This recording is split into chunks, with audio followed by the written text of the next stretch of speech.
isn't to live forever. The goal is to create something that will.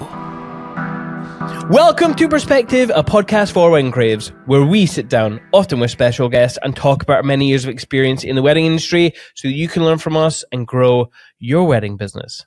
Hello, I'm Simon. And I'm Greg. Together, we are Cinemate Films, two Scottish-based wedding filmmakers who love nothing more than drinking coffee, sometimes beer, and talking shop with others in the wedding industry. And we have teamed up with Photography Farm to bring you 6 special episodes of this podcast in anticipation of Edinburgh Thrive 2025, happening on the 4th and 5th of March at the Yotel Imaginex. Greg, good morning. Good morning. My lovely little boy. Yotel. Yes, I know. We've already talked about this. It's more fun to say Yotel. Anyway, who are we speaking to today? We have Ryan from Shutter Go Click On, another one of the speakers. Right. Hello, Ryan. How's it How are going? you? Yeah, good. I'm Amazing, good. amazing. By the way, I love your shirt. Oh, thank you. Is that like a full leopard print? Leather swirl. Oh. Our podcast listeners are like, what? Describe it for me. No, I won't. It's sort of leopard print, but not quite. Kind of, yeah. It's just half a leopard. It's just a leopard. just a lep. Well, it's just an ad. It's still only Tuesday, so maybe when we get to Friday, it'll be fully developed. Exactly. How are you doing? What have you been up to? Yeah, good. I'm good. Just like working my way through like all the talk for Thrive and doing that. Doing some weird stuff for that, which I'm quite looking forward to. Oh, yeah? Okay. Well, here, let's start off by you introducing yourself.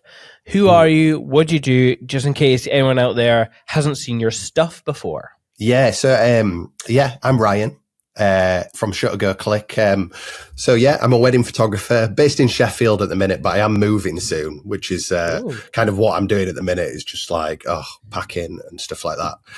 But yeah, I'm probably known for like a more kind of quirky style, I guess. I tend to say like symmetry, surrealism, and soul. That's kind of a bit of a tagline for me. So I use a lot of like in-camera double exposures and like weird and wonderful like prism kind of goodness.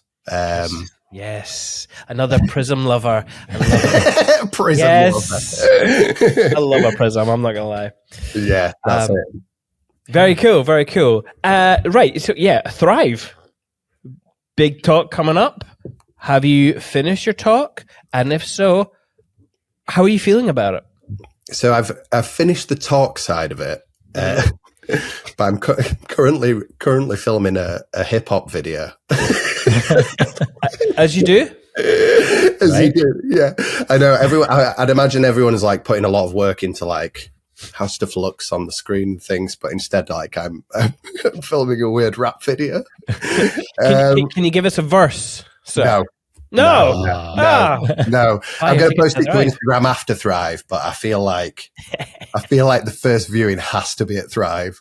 Yeah. So if that isn't worldwide exclusive, amazing. But I take it you're clear of your backlog from last year then, with time to do all this. Yeah, I am just that's it. I am clear of my backlog from last year. I finished it. I finished like all my editing in like December, so thankfully. I know. Yeah. Well, that's nice. So you've had a bit of time off. No. I mean, you're moving house, so normally January's filled with like pant lid and procrastination and like playing video games and like fending the kids off and like hiding in the toilet and crying and stuff. But you could probably relate. Are you moving far? Like, are you having to plan ahead with SEO on your website? I've not even told anyone yet. Like we've kind of announced that we're moving, but we're going to Lincolnshire, it's a couple of hours away, which is really weird because like it's my first time living outside of Yorkshire, and I'm not sure how I feel about it. Like I might lose some of my Yorkshire powers. I wasn't aware of Yorkshire powers. You know, I had no idea. Able to drink unlimited tea, maybe. Well, you wouldn't be, would you? Because you're not from Yorkshire. You say. I know. You're right. So, tell me some of these superpowers. some of the superpowers. Having the best tea in the world. Yeah, being able to summon sheep as if by magic whenever you want. Oh, I think they've got that one in Dundee.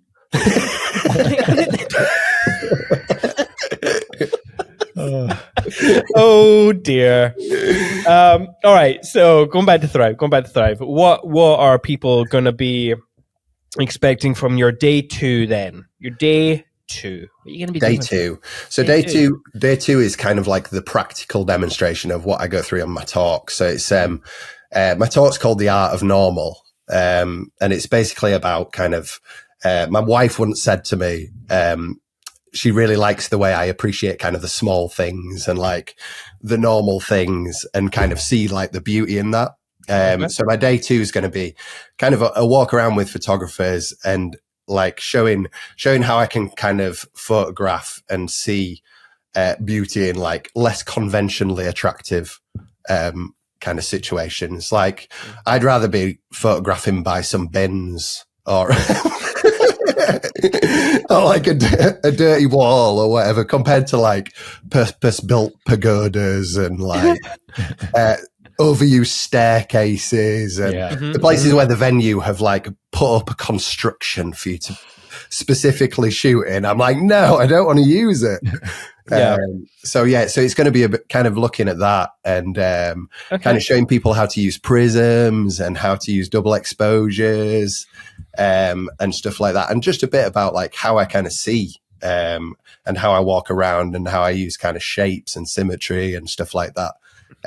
Create some cool photos. Do you have a street photography background at all? Like where did the fascination with rural aesthetics come from? I definitely don't have a street photography background. Okay. I don't know, I feel like it's just in my brain. My brain smells funny. That's going to be totally unrelatable to Greg because he has no sense of smell. I on the other hand, fully understand what you're talking about. I don't have any sense of smell. Really? Yeah, none. How the hell do you know your brain smells? I just imagine it does. Yeah, people told me. One of these other superpowers I'm hearing about. That's it. Yeah. The question is, what does it smell of? Sausage rolls. You'll fit right in up here. Yeah, that's it. Many of our listeners are thinking round like link sausages or square sausage. Oh, I went Greg sausage rolls. I went Greg sausage. sausage. Greg? Yeah, sausage roll. Me too. Not a rolling sausage. Oh yeah, shit. Yeah, you're absolutely right. We're already related. No it's smell. The smell thing. Yep. It is. Oh my god. You weren't expecting an overly serious, pretentious podcast, were you? Absolutely not. No. I mean, we try our best not to have that.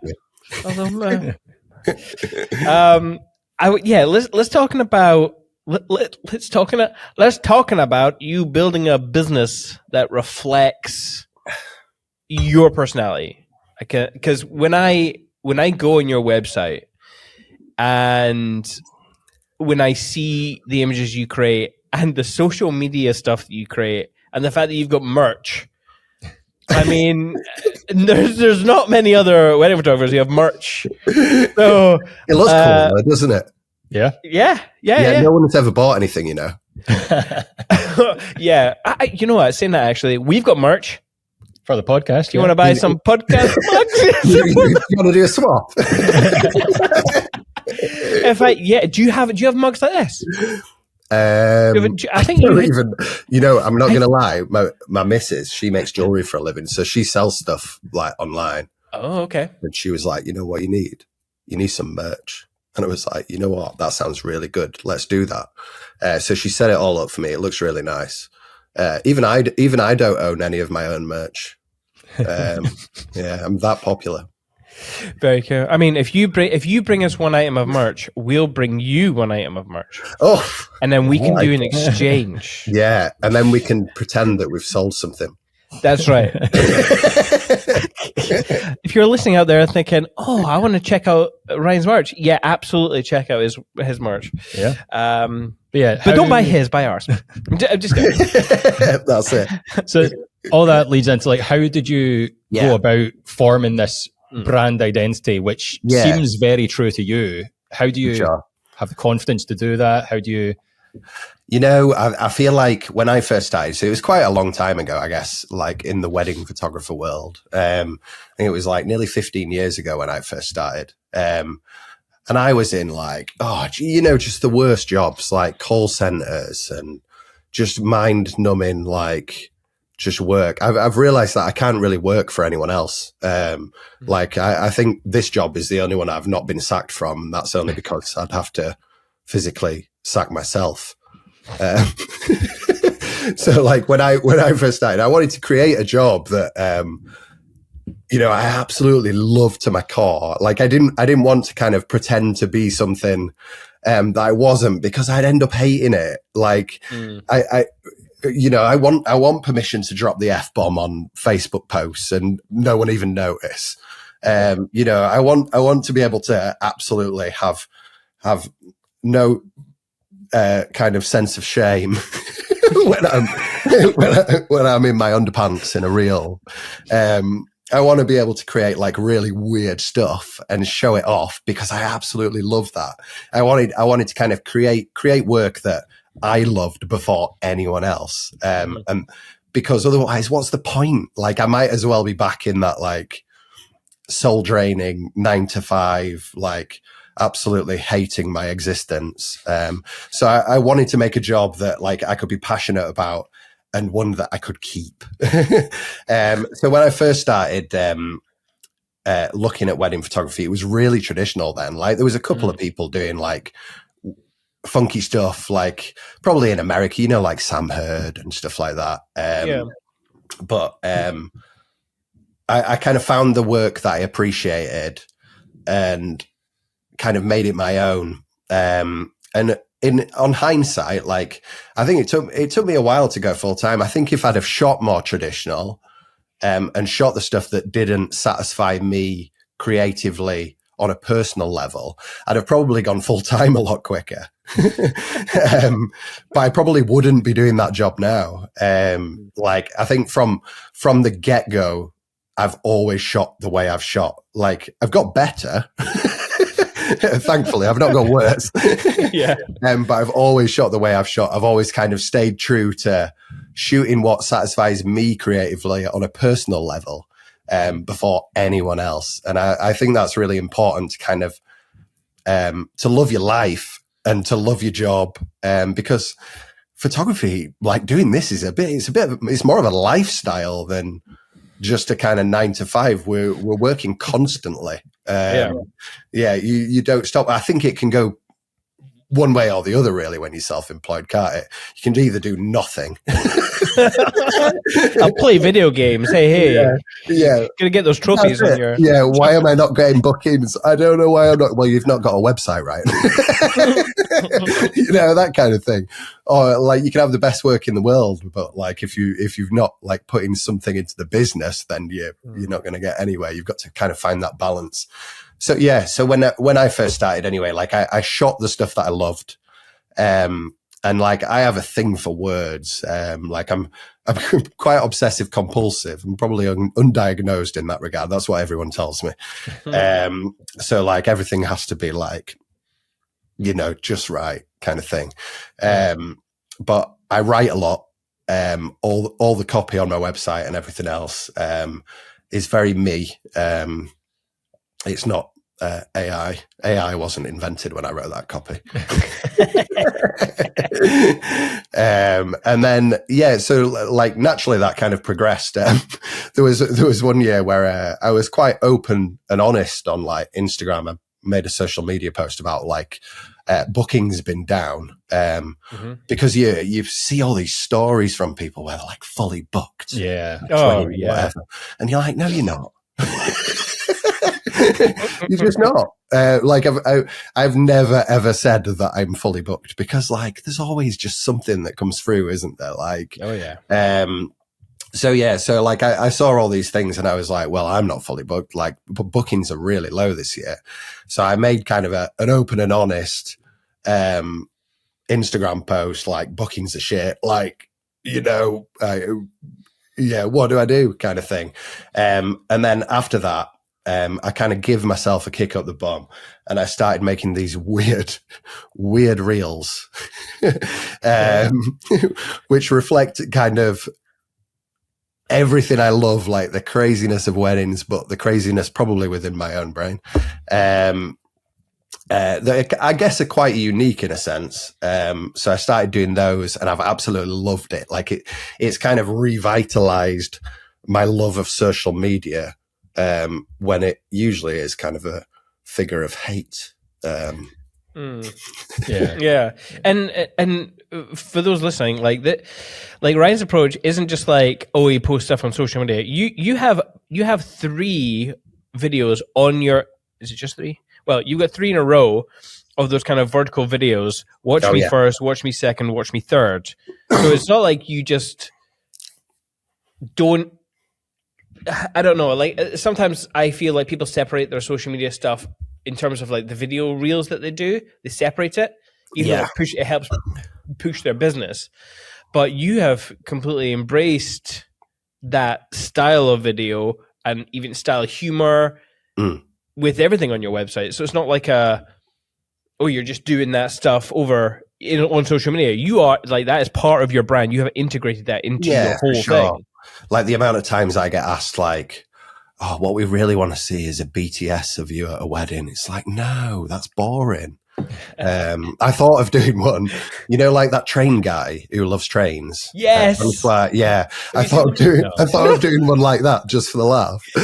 And it'd just be a camera on my face for the whole wedding. Like that's the BTS. That is amazing. Hang on, I've got to find this guy. Yeah, I thought about doing that. Ask the next question, Greg. I'm going to try and find this guy because is Francis,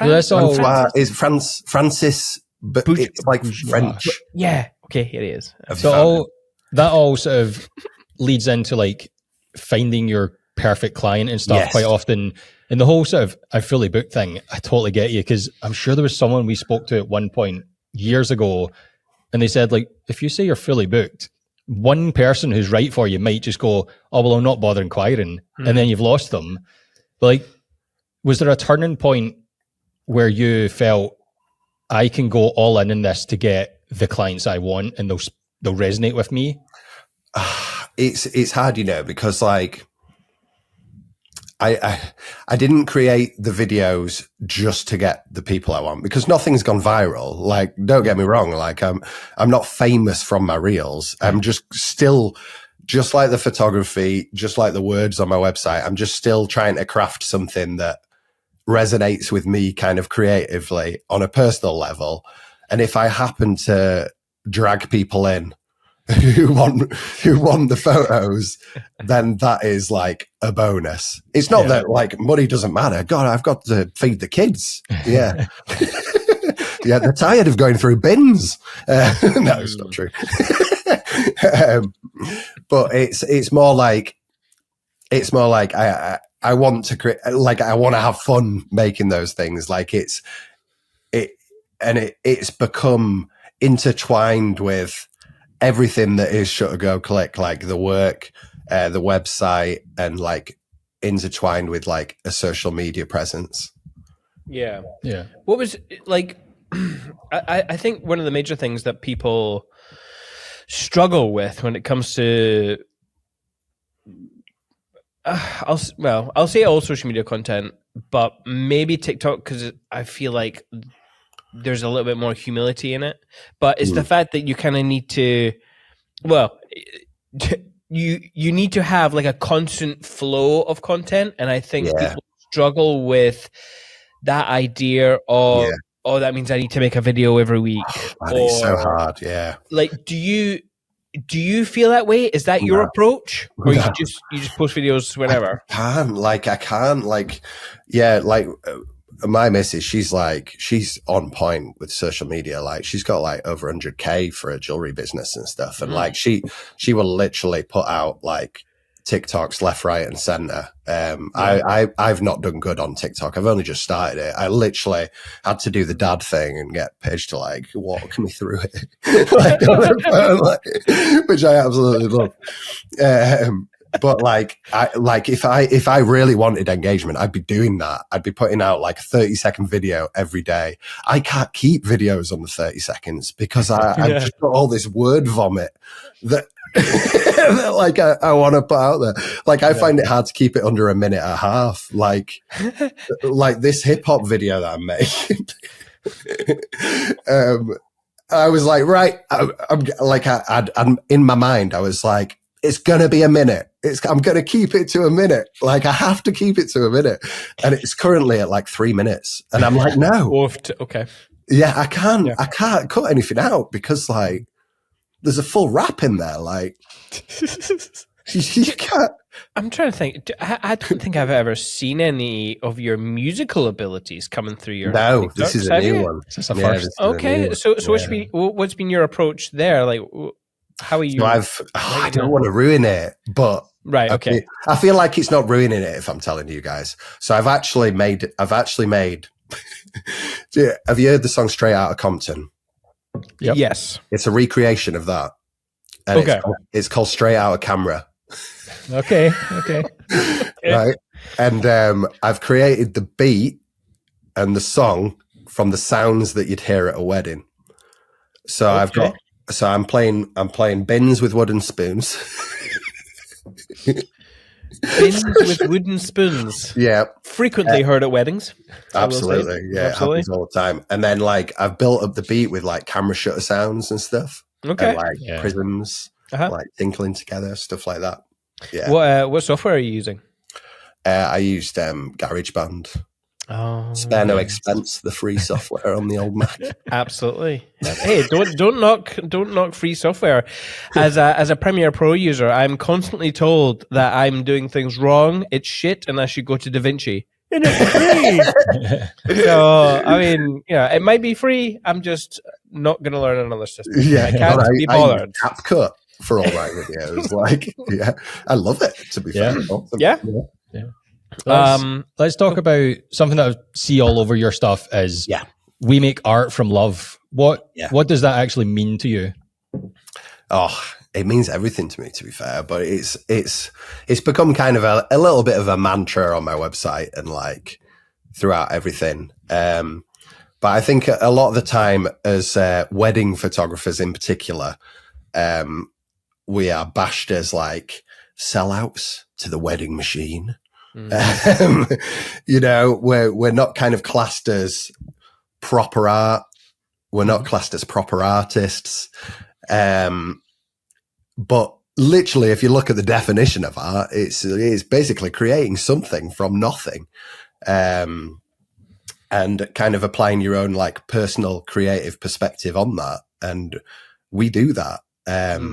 There's a famous quote that says art. I'm going to forget the quote now.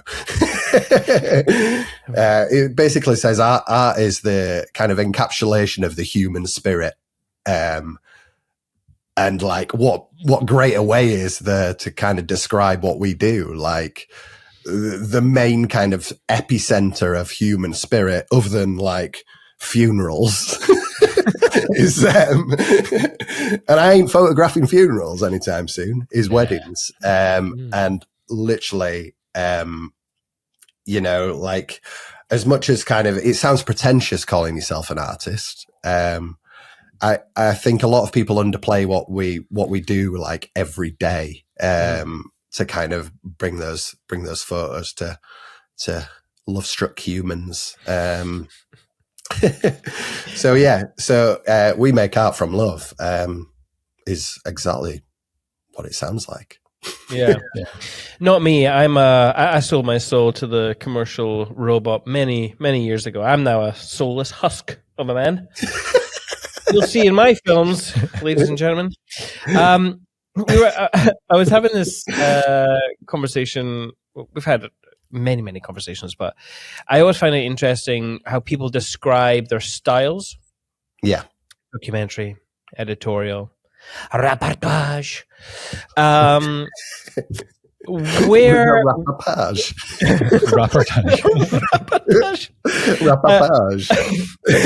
Where where would you put yourself Firmly in that?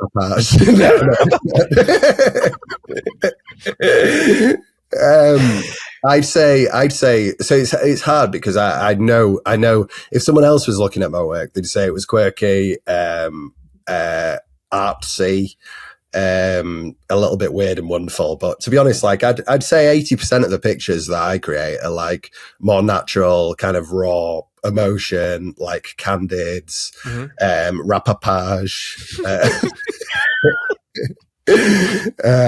But the stuff that I put online, the stuff that I kind of communicate to other people is like the weird and wonderful stuff, because that's the kind of people that I want to attract, you know, people who like are as passionate about those pictures as kind of the rest of them.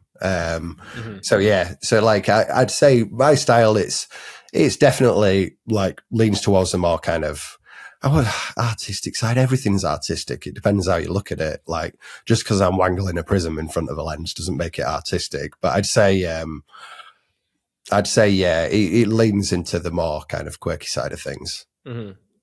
Yeah. Okay, I get that. So basically, if you're not using a prism, you're not really an artist. It's true. I've been saying that for years. What came first? Rush to the soul.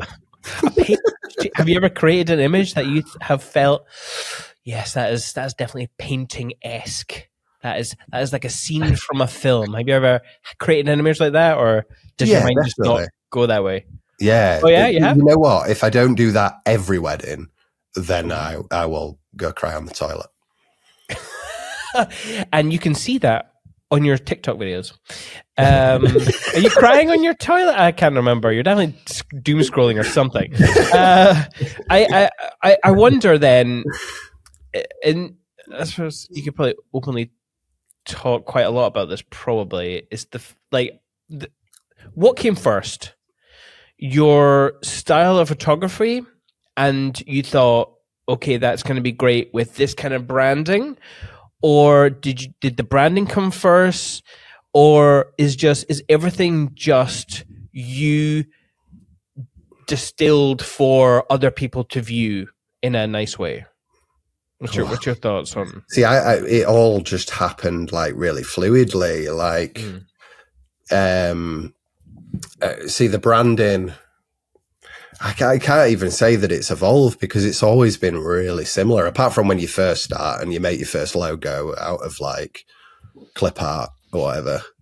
Well, it's AI now. People are just like, make me a logo that looks like.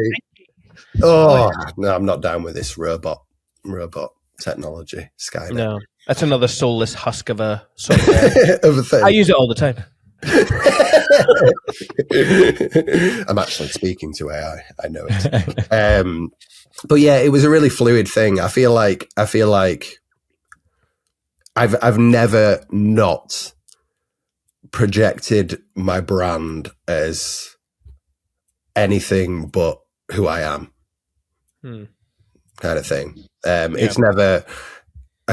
I've never written an about page in third person. Yes.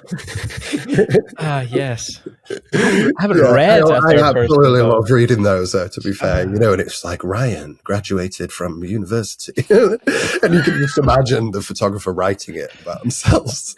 Yeah. Does that happen nowadays? I feel like that is kind of like in a more older school. Yeah, proper 15 years ago when you started type vibe with a black and white photograph.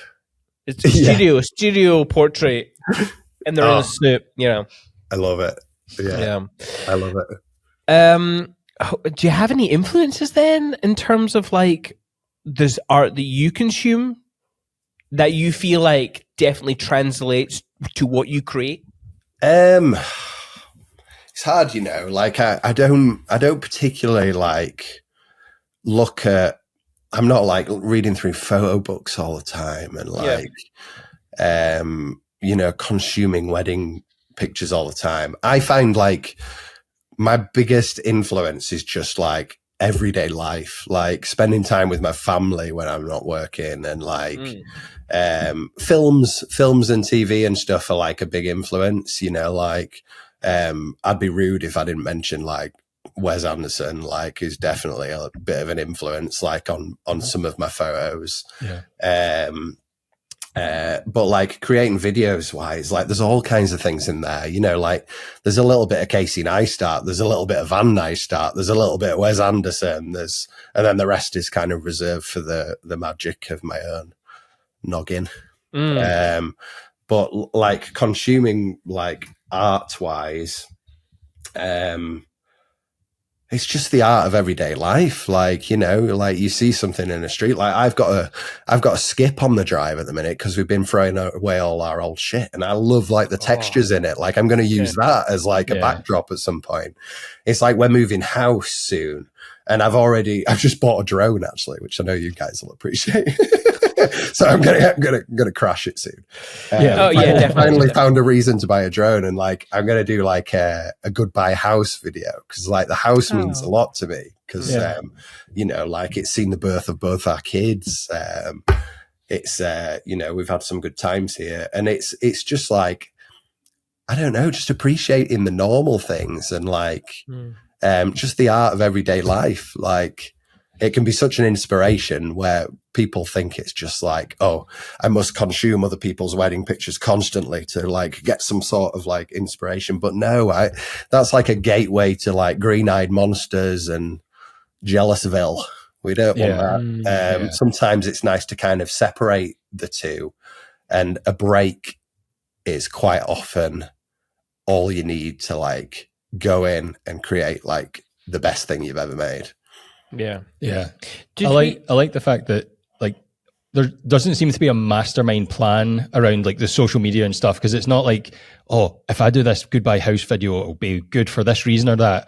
No. It's just because you personally want to do it, and it means a lot to you. And that's a personal video. Like it's not like I don't really separate business from personal stuff, because I kind of like the blending of those two, because I've created, I guess, a brand that's like so in tune with who I am as a person.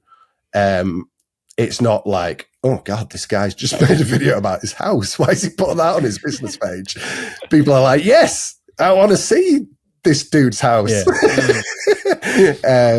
You know, it won't be created for that. It's kind of about leaving a visual legacy. And yes, it is going on social media. Yes, I do look at how many likes it got, how many views it got. But fundamentally, like one day my kids are going to look back at these, and they're going to have a visual legacy of like their childhood. Like,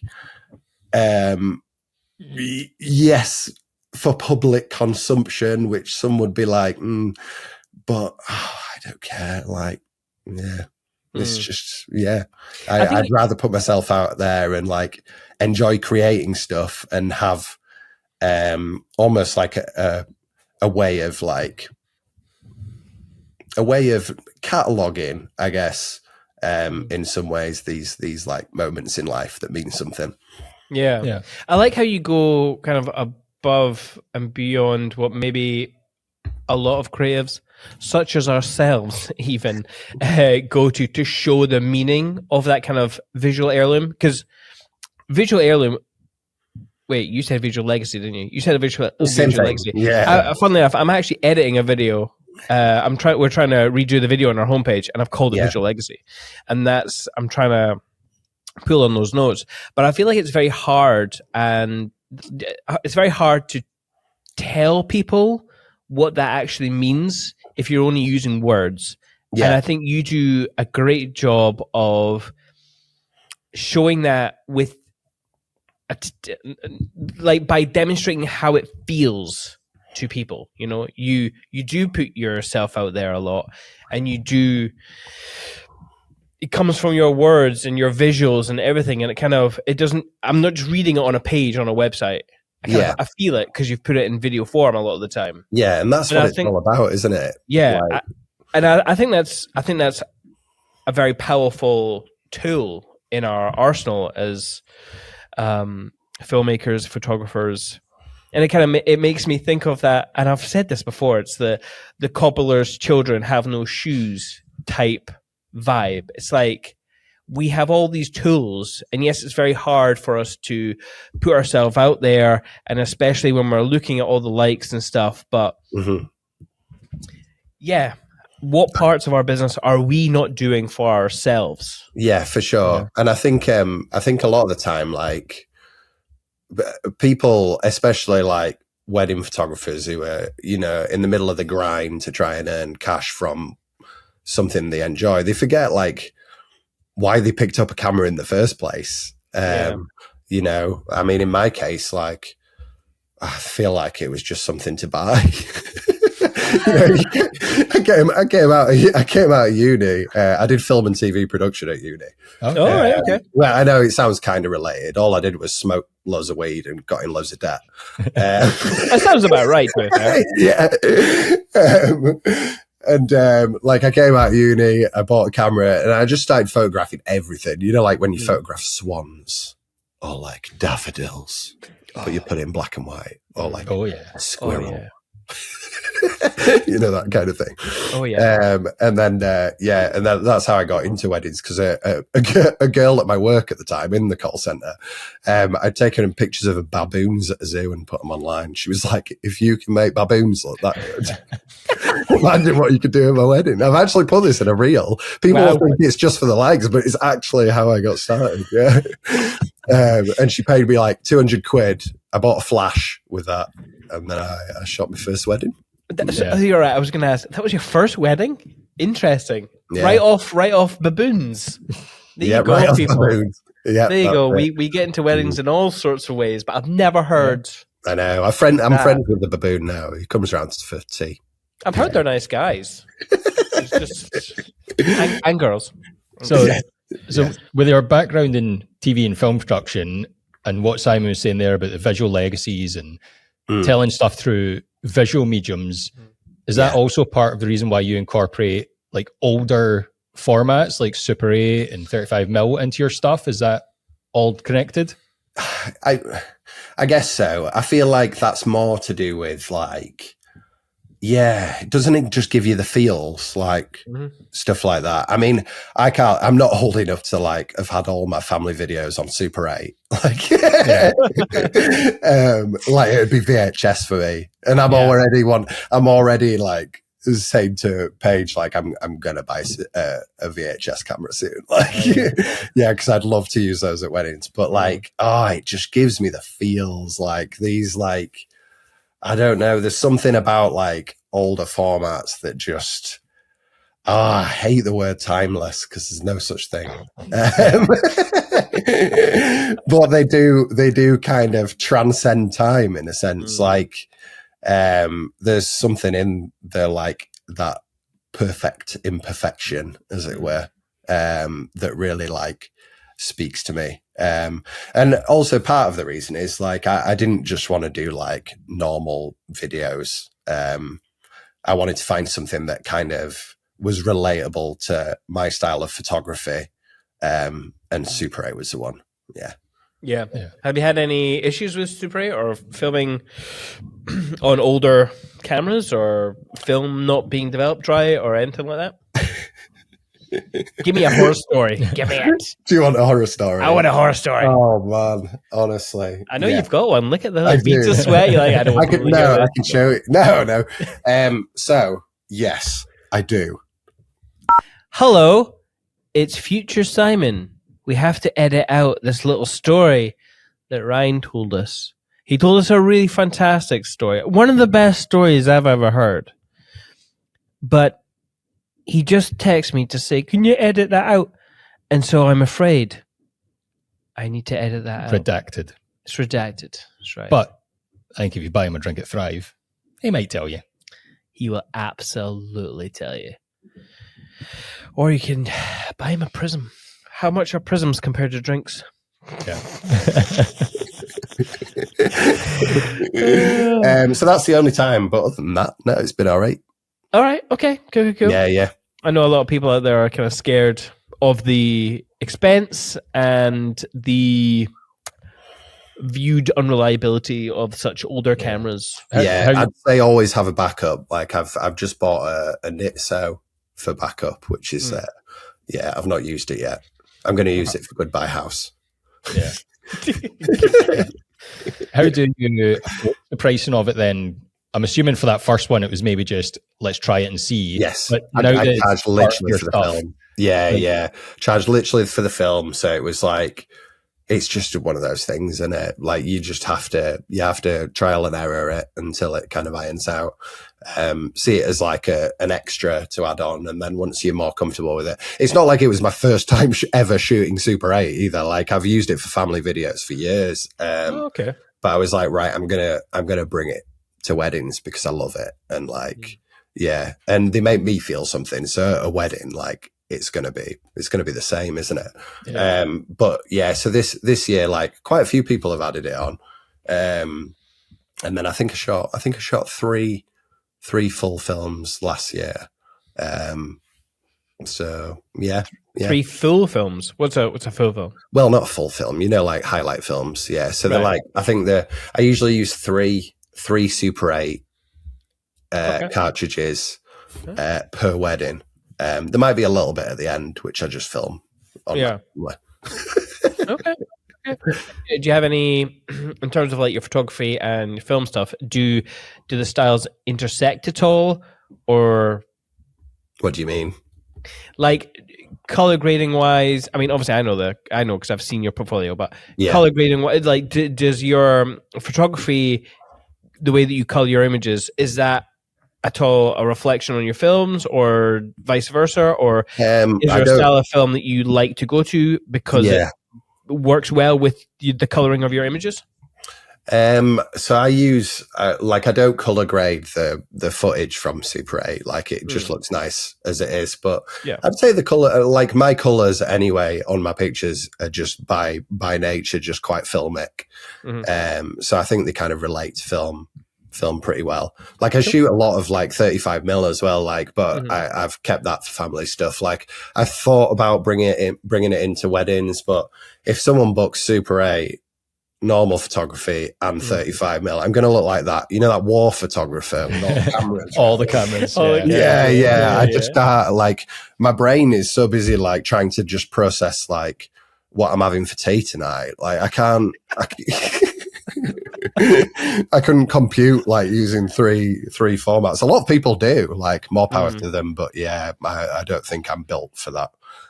Maybe one day, you never know. If I did bring 35 to like weddings, I'd probably it'd probably just be like little compact kind of number rather than full big rig. Yeah. How does capturing like moving images differ from when you're shooting stills? Is there a different approach that you have? Yeah, I guess so. I think it's more I think by nature, like the videos that I'm making on Super 8, I think they're more like natural kind of like motions that happen on the day. So like, like in a confetti shot, for example, like they look great on photos, but like something like that is like, it's just better on video. Like I don't use second shooters. So like I'm on my own. So like I kind of have to pick and choose moments. So like like a first kiss, for example, I wouldn't get that on Super 8. Like I'd get it on photos, like priority, because I'm booked as a photographer more than anything. But then like just after that, I'll wang up the Super 8 and I'll get some of that like straight after. Can you do both at the one time? Say the couple are walking down the aisle, can you like way like a maniac? Like Scarface? Oh no, he didn't dual wield. No, because I'd have to like. It's not like a case of like, just stay and pray. You've actually got to put like zoom in, pre-focus, zoom out, then like and then reframe your shot, and then shoot. And I'm just not that good. You mean it's not like Sony level autofocus on it? No, it definitely doesn't. It has no autofocus. Oh, I'm out. Phil, you can film. Nah, I'm good. No, it's got a power zoom. Woof. In terms of like your portfolio images, the ones that you'll see on your Instagram and stuff, at a wedding, what's your sort of creative process for making these images? Like, is a lot of it just instinct by seeing the shapes you find, or do you go in with a few preconceived ideas? No, like I'd say, like I never recce venues beforehand. I never look at Google Images of like work that's been taken at a venue before I get there, because I find it kind of creates like almost a subliminal influence of like what you're going to make. Even if you don't think it will, it kind of does. So like I'd much rather kind of just rock up on the day and see what happens. Like I really like that kind of that time constrained, like frantic kind of thought process in your head. Like no matter how much time you're given, if you've got like 20 minutes or whatever with the couple, you're like, right, I have to create like some absolute bangers now. Yeah, this is why I have like 3 nervous poos before a wedding, because I'm even now, like 15 years later, I mean, not only does it show you care, but it's because like I feel a pressure on myself to always create something better than I did at the wedding before. Yeah, something unique and something like that even surprises me afterwards. Yeah, you can buy Emojium for that. that might help. Just half a tablet just to sell the nerves. Nah. So like you've got the couple, you're in that frantic moment, you see a skip. What makes you think this is a prism shot, or this is a using elements that are around me? Like what's the order of things that you look at? Like light, shapes, prism? Yeah, wait, it's a mix of the two, really. So like I'll kind of look for shapes. I'm always looking for shapes. Sounds really weird. I have a thing for triangles, not sexually. Like triangles, circles. So like if I'm looking at a doorway, for example, like doorways are classic examples because they're always like classic triangles. Yeah, or like you'll have well, a lot of the time you'll have like a semicircle above it. And like so I'm thinking about completing that shape. So like if I'm looking at a half circle, what's it going to reflect as? It's going to reflect as a full circle. If I'm looking at like I don't know, a rectangle, for example, if I'm placing a couple within that doorway and I'm reflecting it with my phone or whatever, I know that that's going to create like a fully contained kind of frame to kind of keep those humans in there. Like a lot of the time, like I talk about this in my talk where it's funny, like even when I'm in like the most picturesque of locations, like I'm not a hipster on hills kind of photographer. Like I'd rather be in the car park to the place with the nice view. Creating pictures of like, like the road markings on the floor and stuff. Like there's something like pleasing about kind of geometry to me. And then, and a lot of the time, like I'm looking for double exposures as well. Like I guess I have in some ways, like even kind of subliminally, like a run through of shots that I'll probably always get on a wedding, for example. It's like with double exposures, like, there'll always be a time where I get the couple kind of framed by a light background, like the sky, for example. I'll take kind of a silhouette picture of them, and then I'll look for something to double expose in the faces. Something around the venue, because it kind of creates that like the venues mean something to them. That's why they've chosen it. Well, most of the time, anyway, 90% of the time. And to kind of bring in a sense of that space within a photograph is really cool, especially when you do it in like a different way to the norm of like just stand here by this church or whatever. No, I'm going to frame you by the sky, and then I'm going to put the church right in your faces. When you were talking about the using your prism to reflect stuff, the image of that time, I can't remember where the venue was, but you turned a bride's dress into a chandelier. Oh yeah, which I thought was very funny.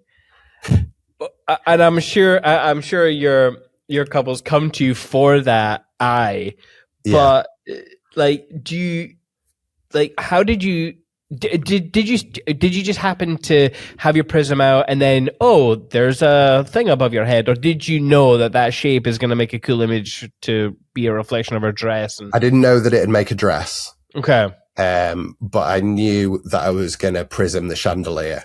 So already, like, the framing was nice, the shot was nice. They have a shot without any reflections in there.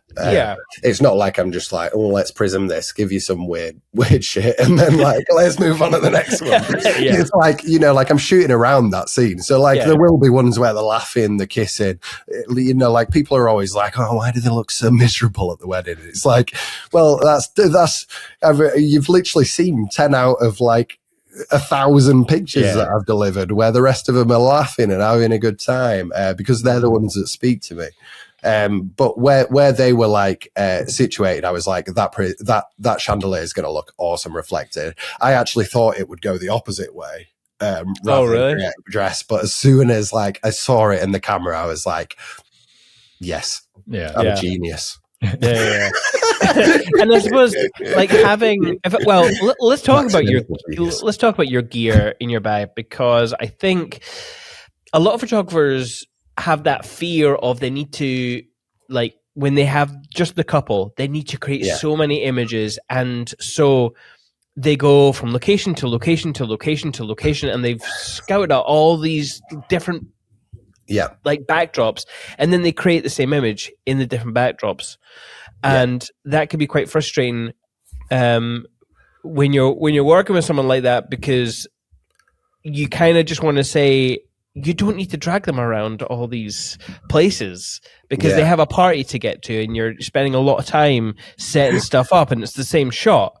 But having something like a prism, or using reflections, or using, I don't know, vape smoke or something, is a very fun way of creating different images in the same place. Yeah, for sure. Is that something that you'd agree with? Definitely. Although I was laughing because, like, I am definitely one of those photographers who drag their couple to every place in the world around a venue. I mean, we've all done it. Like, yeah, for sure. Like, there's always, like I tend to not dwell on a background for very long. Maybe not create, and definitely not creating the same shot in every different location. Yeah, I don't know. It's always the kind of like center shot, right? Do the hipster pose. Right, and then they go to the next location. Right, stand together, but face each other. I mean, but it's center framed. Yeah, okay, it's just the same image. Anyway, look, I'm not criticizing your art or your artistic vision, not at all. But I myself, I'm always getting out my phone to use it as a reflection pad, or I love how we keep miming whatever we've got in our I know, yes. You can see this invisible thing I'm holding. If you watch it without subtitles, it's like we're Italian.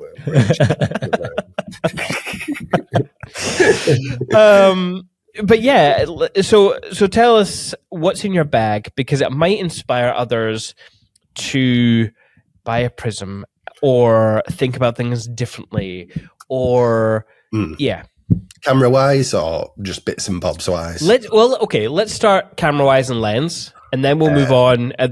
We'll go bigger items first, and then we'll work our way down to the smaller items. Well, I've been told the potatoes by people recently, which I'm not down with the kids. I didn't realise that Nikons were potatoes these days. I thought they were getting good. Are they not getting good? What do you mean getting good? Been using them for over a decade. That's coming from a videographer's point of view. They're now just starting. Guy.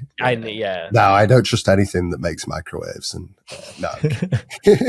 If it heats up my food, it can heat up my art. Could fry an egg on that camera. You know what? I'd have gone Sony right now if they did double exposures, but they don't do them. So like, it's just like, it's the only camera manufacturer that don't do double exposures. I think they used to on one of their initial models, but you had to download an app for it to do it. Right. Oh, that's quite interesting. I didn't know that's quite interesting. Yeah.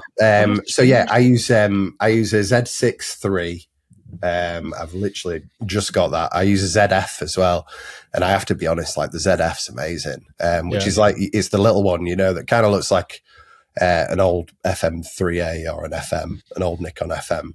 Yeah. So I use those two.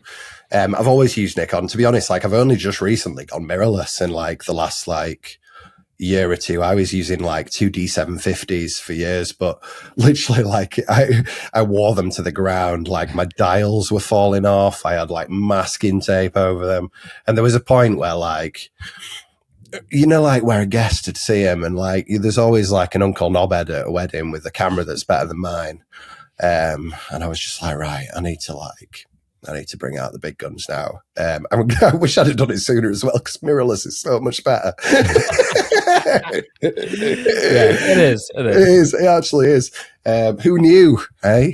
Who knew? The only downside is, though, is the mirrorless Nikons don't do double exposures in RAW. They only output as JPEG, and it winds me up. But that's just as bad as Sony. Just as bad. See, the shit. Told you. Not quite. Yeah, it was funny. Like someone messaged me on social media and were like, "Oh, a Nikon user." She was like, "There's not many of us." You know, I was like, "Isn't there?" And she was like, "Yeah, they all call our cameras potatoes." I was like, "What?" Damn. That is a joke, isn't it? Although when I was first introduced, like it was my grandfather, and he had these beautiful old all Nikon lenses and cameras, and they were just amazing back then. I don't know what the fuck's happened. Well, you know what? I think they've pulled it back recently. Like I think the new cameras are mint, and thankfully they're kind of coming back. Because I know there was like worries about them at one point.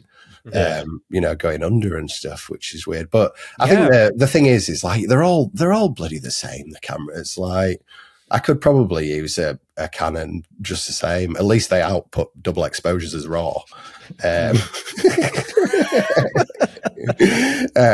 But like you just kind of stick to what you know, don't you? Yeah, and then next year something else will be better, and the year after something else will be better. But they're just all the same. So yeah, I use a Z6 III, a ZF. I use a 24-18 on my ZF, and then I've recently switched back to a zoom actually. So I used to use an 85-35, but the zoom that I've got on my Z6 III is the Tamron 35-150. Absolute like it's an f2.8 as well. No, sorry, it's f2 to 2.8. Oh yeah, it's a 35-150. Yeah, you get it on Sony's as well. It's a right good lens. It's proper good. I dropped one last year. Jesus, who did you kill? They're quite heavy. They're so heavy. Fell off my camera onto concrete, and smashed into like bits. Thankfully I wasn't shit. This level of professionalism you can expect at your weddings. So that's camera wise, and then like bits and bobs wise. So I use a normal triangular prism again with the hand motion, and then I use a fractal. Have you seen fractals? The ones that look like knuckle dusters. Yeah. Oh yeah. I always get weird looks on family shoots, like I'm going to punch the kids. Yeah, and then I do. I mean, it's fine. So yeah, I just use one of those like kaleidoscopic fractal ones. Just and then a little copper pipe. For rings of fire. Oh yeah, never tried that actually. I've always wanted to try that. Yeah. Is that just you backlight someone in the sun, and then you put the pipe over the middle of the lens, and that's all right. Okay, cool. But it doesn't have to be the sun. I feel like that's a common misconception. Like I use a lot of like artificial lights as well. Like you get on traffic lights, it's cool. Yeah, so like the color of the light that you get in the ring of fire is kind of reflective of whatever the color the light source is. So like I've done it on Ferris wheels, like that have had multicolored lights all the way around, and like and you'll get like a ring of fire that's like multicolored. This is going to sound really pernickety, but is there a certain dimension of pipe that you need to use? Is there a certain focal length that works better? I'm resisting all the jokes right now. All the jokes, it's fine. You know what? I can't remember the dimension of my pipe. This is a be able to no. Well, you didn't measure when you were a teen. Come on. That's it.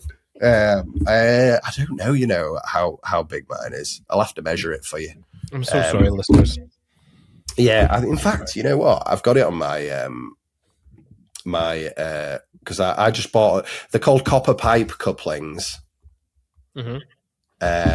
And I've got it on my eBay orders because I just got a load from eBay. Because when I used to do workshops, like I've got quite a few that, like, so people could like try out the technique and stuff. Right. Yeah. I'm trying to find it. You'll just be sat looking at me on my phone. I mean, it's not very good telling. Terrible podcast material. Just you on your phone. Talking about my pipe. It's not what we want. Sorry. So yeah, it's about that big. For our audio listeners, he is making a circle with his thumb and index finger. Yeah. Right. Any other cool tools that you have in your camera bag? Other than that, it's just my phone, really. Like my phone. My phone's probably like one of the biggest. I'd say I use my phone as much as a Prism. Prism wise, like my wife actually, she's made me like it's like a Prism holder. Out of leather that goes on my belt. So like a lot of the time, like, because I used to get Prism holes in every pair of trousers I have. Yeah. I feel like it's a problem only I'd have. A Prism hole. So like she's actually made me like a little leather, like. Oh, that's good. Get them on Etsy. I was going to say, get them on Etsy. Yeah, a lot of people ask. Rigu. Have you heard of Rigu? What, the Italian dish? Oh, that's ragu. Sorry. Rigu. So those, I'd proper recommend him. Like he sells all the kind of Prismy stuff. Oh, okay. And cool. I think like a long time ago, I did a talk for Looks Like Film, and he was like a supplier there and saw what I was using, and I think he's brought them to the UK fractals now. Yeah, he's been selling them for a while, but he sells like a lot of Prismy stuff and things like that. So he's worth checking out. But he saw my Prism holder thing, and he was like, "What's that on your belt?" I want one. Tell it to me. Yeah, that's it. I know. Yeah, so I think it'd probably be quite in demand. But unfortunately, my wife isn't a leatherologist. She's too busy making jewelry to be making Prism holders for us smelly photogs. This won't be understandable to many people, but I wear a kilt at a wedding, and I have my sporran, which is the little bag at the front, and my Prism is always sticking out the side of it. I can't close it, so I would love a little pouch that I could actually attach to my belt and slip it in. That'd be great. You just need to like treat it like you're skiing do. Just might scratch your leg a bit. Oh, that's actually, to be honest, I should probably get a new Prism, because it's like I've dropped it a good few times, and so it's like jagged on all the edges. You need to be careful with that. So, I've actually turned up to weddings with where I've sliced my hand open from a Prism. Yeah, after dropping it, I do drop quite a lot of Prisms. Actually, I've done it in the middle of a ceremony before. And it's just smashed into bits, Wow. And it was all right because I played it off really cool. You know, like when you trip over and you like try and walk it out. Like I dropped the Prism, and like I could tell I was bright red at the time. It was like literally where the bride was making the entrance, and it smashed into like little bits on the floor. And like I didn't make a big deal out of it. Everyone kind of played it off, but then the registrar was like, "Broken glass." Stop the ceremony! Everybody, be careful. There was like shard, just like a little bit of shards of glass. Yeah, I know. So she made a right big deal out of it. So yeah, she ruined it for me. I played it off so cool as well. Yeah, I mean, I would have loved it if it just landed in like a pools of light and all these rainbows got put everywhere. Beautiful, beautiful sight. It would. Yeah, it would be good. No. Yeah. Have you ever had any like creative burnout before? Because it's quite a lot that we have to juggle in terms of like business, creating content, creating content for ourselves if we want, document our own families. It's just a lot of things to juggle. Do you ever get overwhelmed? I wouldn't say I get creative burnout, but I get burnout. You know, like It's usually within those like later months of the year where all you're doing is editing. You just sat at a computer, and it's not like it's not like the most creatively kind of fulfilling time, I guess. See, I'd say like my most the time where I'm like the most creative and in the zone is right there with the couple, because I don't use Photoshop for like any of like those techniques.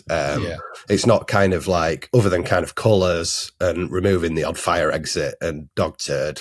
It's like I thought you loved the ordinary things in life. Now you're telling me this? The illusion's shattered. Yeah, like it's I don't really use it, so it's not a very creative time in some ways. It's just kind of been sat at your desk. It kind of feels a bit like officey, doesn't it, sometimes? So so that's kind of like the burnout time. But creative burnout, I don't know, like I'm always got ideas. Like literally my like videos to make list is like, it's like hundreds long of like things that I want to make, but it's finding the time, isn't it? And that's something I struggle with. Like we've got a 4-year-old and a 1-year-old, and he was born on the youngest was born on like the 1st of January last year. So it was like, it's been like quite a tough year to kind of find that, you know, that work-life balance, I guess. Like a lot of evenings of work rather than daytimes of work. It's just squeezing it in where you can, really. And that can be kind of a bit of a burnout in itself. But I think sometimes like burnout, it's in your mind, isn't it? Like you sometimes have to like you have to cut yourself some slack and like just take a break now and again. And I like, I'm preaching that as though I do that, and I just don't. Like I'm just constantly working. Maybe that's something you need to work on. You know what, Ryan? I've got the perfect tool for you that'll help with that load. AI. Sell me your soul, and I'll tell you all the AI tools you can use. Are you on about Imogen? Imogen. She's a great lady. Imagine? Yeah. Imagine? I don't know, is it? I don't know. I think Imogen's cuter, so I'm going to go with Imogen. It's probably Imagine. It's Imagine. It's Imagine, but Imogen's cuter, so... Yeah, I do use that. Oh, you do? Yeah, I use that. Excuse me, I thought you said that you didn't use any AI tools, Ryan. Well, it's hard, isn't it? I don't use AI for, like, writing. Yeah. But yeah, that's like, I feel like everyone uses it now, isn't it? Feels like it, yeah. Yeah. So is that a general first pass for you, and then you go in and tweak from there? Yeah. I don't want to say what I'm going to say. You might cut this out, actually. I definitely won't if it's juicy. I have to be honest, I was still not convinced whether it saves me any time. Yeah. Yeah, I love it. And like that base that it gives you is really valuable. But I've never been. I know they've recently put a feature in where you can just upload straight from the actual Imagine like window, can't you? So like you run your edits, you don't even look at them, and you just upload. Can you imagine doing that? Yeah, I've seen that they've talked about that, and you can directly distribute to PicTime or Pixar or whatever. It's like, who's actually going to do that? I know. Oh, I know who is. The one who got done for like Sepia Bride. Do you remember it? Oh my God. Oh, that was a 2024 problem back then. That was, yeah. I'm just going to leave that. Leave that. And what was the Google Gate? I'm leaving that. I'm leaving that in the past. I'm done with those problems. I want a 2025 problem now. There has been one. Have you not seen that one recently? What? No, tell me. There was one recently where like a couple went on to like TikTok and was like, we had this like wedding reception and this is what the photographer got. Oh, you're right. And it was just and like the photos were mint. Yeah. It's funny. They picked like 7 like what you would describe as maybe artistic license type. And they played like that Lord of the Rings like kazoo music or whatever. But yeah, you're right. The whole gallery was it was incredible. awesome. Even and also the Sepia Bride one was also awesome, by the way. Well, yes, yeah. Just for clarification before anyone bashes me. Yes, absolutely. Yeah. I was going to ask, like, when you get that slump at your desk, what you do to sort of get out of it. But like, I was thinking maybe you go watch a movie or you make a cup of tea or something. But now that you said you've got 2 kids, I can guess you just go and get taken busy by them. Yeah, for sure. I sometimes like switching task and just doing something like different for a bit helps. I'm one of those though, like I arranged this podcast at this time because it's when I'm most like communicative. Like if I'd have done it at like 2 p.m, which coincidentally is when my Thrive Talk is. Wait, are your tickets, ladies and gentlemen? I'm just like I've switched off by like 3 o'clock. Like, oh, is that why you're making a video to fill in some of the space so you don't need to talk? Is that what you're doing?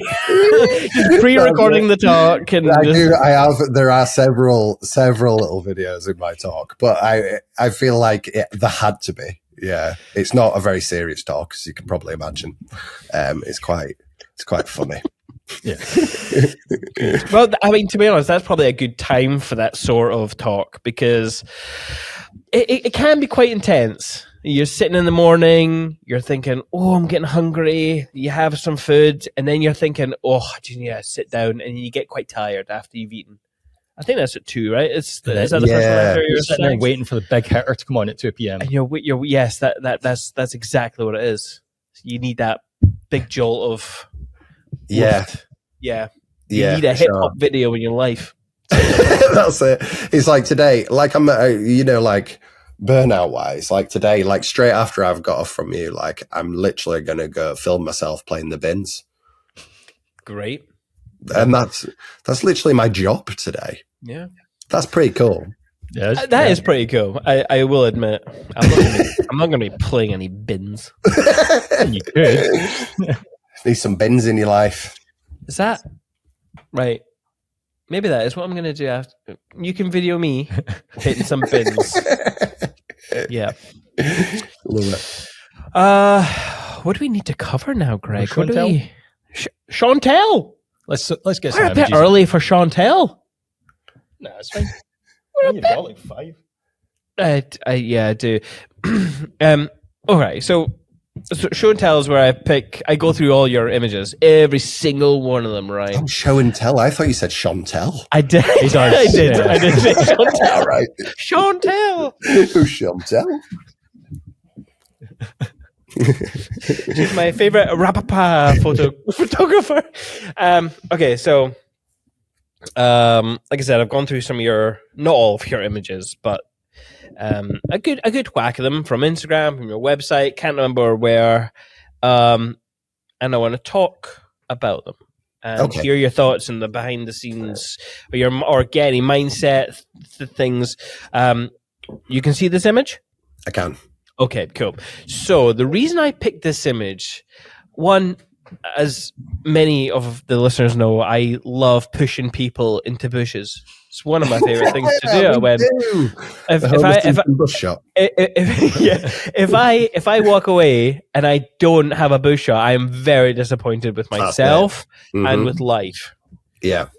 So I usually do push them in the bush, but this one strikes me as a little bit different, and I'm not sure if this is an in-camera thing or not, but the bushes over on the left are green, and the bushes on the left, are more orangey in tone, and it's the same bush. Yeah, it feels like it's not in camera, but I know that you do almost everything in camera, so it's confusing. It confuses you. It's not in camera. It's not in camera. So right. So what's base level bushes? Why do you like bushes? I've never heard the word bush said so much. I just had to ask just to get bush in. Why do I like bushes? Is that the question? I didn't say this was a good podcast. I do proper love bushes.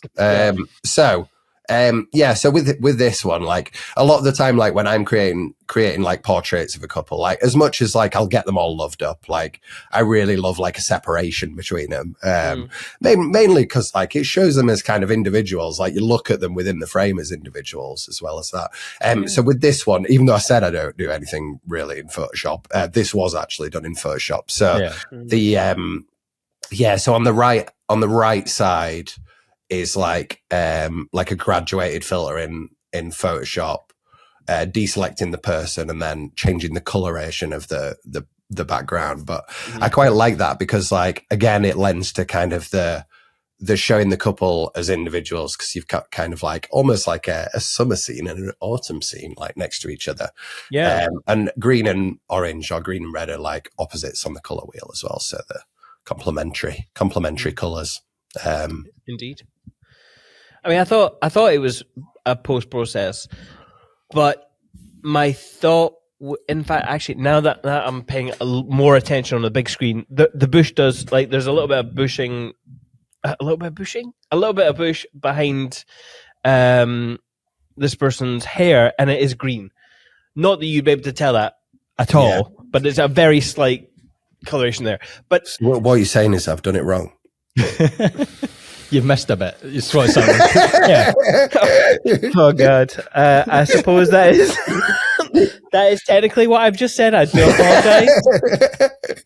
Sometimes when I see things initially, I can't stop myself. You know what? It's not bad. I'm not a bushologist. I can no. There's only so much I can do. What, when you were going, like, did you think of this when you were creating the image, or was it in the editing you thought, you know what, I'm going to have a play with some brushes here? It was, that's where this image was created. Yeah, like I've done it before. So it wasn't something that I thought of when I took it. Like they've still got a couple of photos of the same scene where it's normal kind of bush color, as it were. But like, so it's something thought of like afterwards. You do have a blur, like a Gaussian blur, or is that part of your lens, or is that post? Yeah, post tilt shift. Yeah, that's another thing that I'll do. Yeah. Wait, do you do that in post? Because I know that there are photographers out there who do have these beautiful tilt shift lenses, and I'm very jealous of them. But I don't want to change. Yeah, like it's done in post. Like I don't want to be changing lenses. No, on weddings. No. Yeah, I'd rather just have the same lens on all day until my back falls to bits. So yeah, it's done in post. Yeah. So basically, what you've done is, so I've just told you that I don't use Photoshop or any post processing, and you've picked the one image. Not only did I pick the one image, I slagged it off a little bit, didn't I? I love you for it. I'm so sorry. That wasn't my intention, obviously. Now, so yes, this was actually one of the last photos I saw, and my connection's got a bit weird. Wondering whether or not to. Did you have an order to these? Because I just did them in no random order. I mean, I throw them into a folder in that set, but this was the last one I saw, and the reason I saw it was because James Gunn's Superman trailer had just come out, and everyone was criticizing the VFX on the flying, and I thought, this guy looks like he's flying through space, and I love it. You know what? Like the internet's got a bit weird, and I can't really see it. Hang on. You can't really see it? Yeah, we lost you a wee bit there as well. So I think you said the internet went weird. Oh no! It's a guy giving a speech, and there's like, I'm guessing your fractal creating some lights. Yeah, I can kind of see it. Yeah. So yeah, like a lot of the time, like when I'm using kind of prisms and stuff like that, like I'm always looking for kind of constant light sources. Like if you're kind of in a room, a lot of venues use like fairy lights and like festoon lighting and stuff like that. So that was literally created with a fractal, you know, like a kaleidoscopic one. Okay. I think. Yeah, from what I can see. Yeah. If I was to guess, you're probably right. I don't know. Let me try and let's just buffer him. Are you telling me you can't see the image at all? Are we completely gone to you? I can. Yeah, I can. Let me just. It could just be that it's a really old image as well. Yeah. And not. I mean that maybe you just can't remember taking it, or. No, I can remember taking it. Yeah, it was either with a fractal or like a normal prism. Okay. Yeah. Yeah. On like a wedding day, say you're photographing the speeches. Yeah. What percentage of shots would you say are creative like this, and what are like you're documenting them? Because obviously people will see your gallery, your portfolio, and be like, oh, he's always putting something in front of the lens, and that's just what it is. Yeah. But based on the last image, you said they had somewhere it was just normal, unprocessed. Yeah. So what's the sort of balance that people get in their gallery? I'd say like non-portraits, just like the ceremony speeches, that kind of thing. I'd say like maybe 10% have got prisms and stuff. Yeah. And then the rest are just normal shots, just fired off. Yeah. But I feel like you have more of these sorts of images on your website. Is that just because you are wanting to attract the people who like understand this voice? I can see it now perfectly, and that's a normal prism, is that not a fractal? Oh, right, okay. Yeah, right. Definitely. Yes, exactly. Yeah, like the pictures that I put online and in my portfolio and on social media are like the more funky, creative ones, because they're the kind of couples that I want to attract. Like, I want them to fully embrace the weirder side of the stuff that I create before they get the other stuff, because that's the stuff that I like making, and I want them to book me for the stuff that I like making. Otherwise, I won't like making it. Yeah. Do you ever get pushback from inquiries, or do you send full galleries for them to see to preempt any of that? Like when you first start, you always get pushback. I feel like you just take anything on just for the money. So I used to, but not anymore. It's more a case like, I feel like if someone comes through and they're already questioning what you do, then I'd probably be put off by it and say that I'm booked.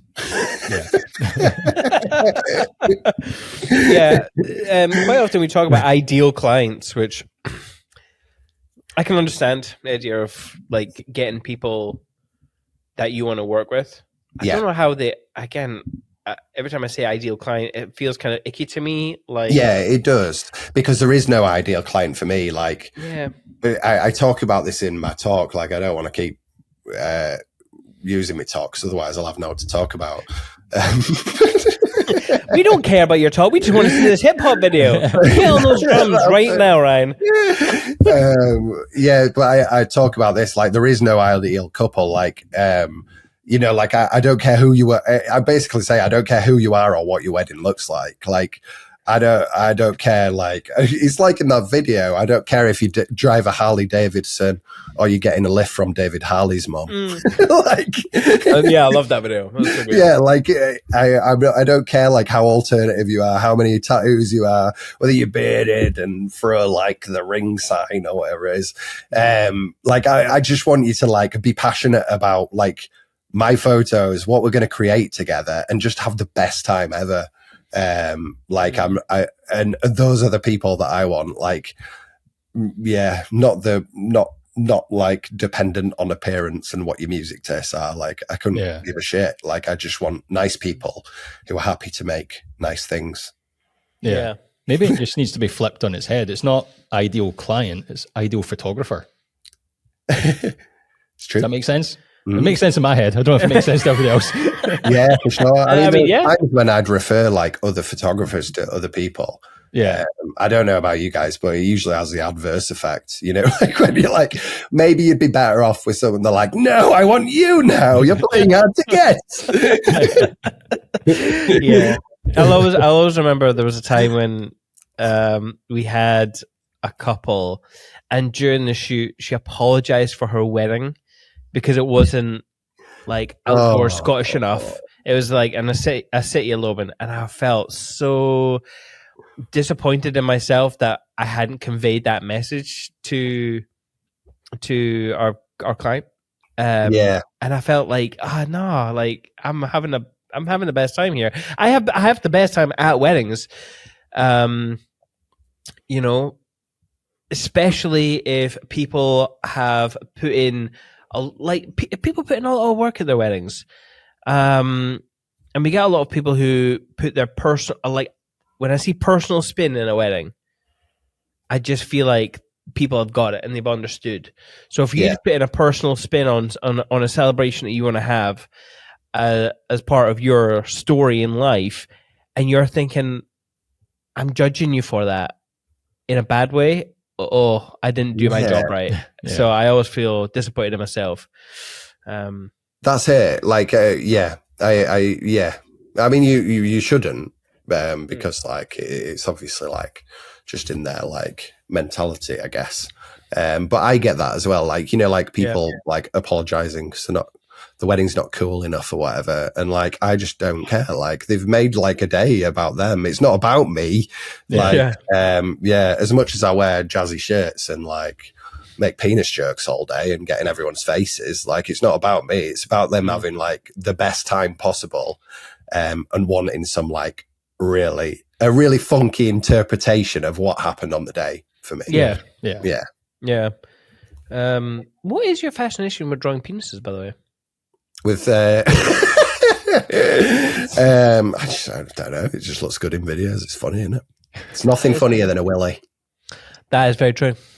No, I always, you know, whenever anyone is like signing the register, you know, like just after they've got married, like I'll always whisper in one of their ears and be like, "Draw a penis." Wait, does that so on a purely legal standpoint, if you were to do that, would that null and void the document? Yes, I think it would, but it's usually a dummy register, isn't it? Not in Scotland. No, not in Scotland. Yeah. You know how I know that? Because I got married in Scotland last year. Last year? Yeah. Oh, tell me about your wedding. We got married in the Isle of Skye. Oh, lovely. It's right nice up there.